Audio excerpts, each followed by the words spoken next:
School पिलामानंको आसला पुणी थरे बड़ खबर जे सेमानंकर आसंदा 2 दिन स्कूल बंद होगापी जाऊँगी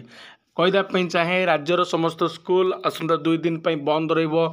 कौन पाई बंद रहिबो ता विषय भिडियो आम जाना कि पूर्वर समस्त को अनुरोध जो मैंने भी भिडियो देखुंत एवं चैनल को प्रथम थर आसता तेज चैनल को निहाती से सब्सक्राइब करेंगे पाखर थे बेल आइकन को प्रेस करेंगे और से सांग सहित भिडियो को शेयर करेंगे जो देखा आसंता 2 दिन तुम स्कूल गुड़ी बंद होगापी जाऊँगी तार कारण हूँ 27 तारिख अर्थात आसंता काली विश्व प्रसिद्ध रथयात्रा पड़ुचे जो द्वारा कि स्कूल बंद रही काली शुक्रवार एवं मझे रहा गोटे दिन शनिवार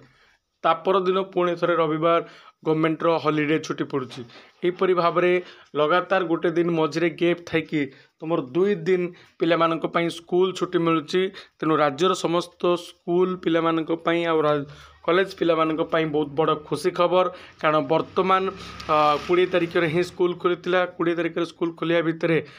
10 दिन भितर तुम 3 दिन स्कूल बंद होगापी जाऊँगी तेणु जो पिला माने देखुं भिडियोटी को से बहुत खुशी खबर एवं समस्त को समस्ते एंजॉय करंतु रथयात्रा रे एवं मो तरफ समस्त को हैप्पी रथयात्रा समस्त।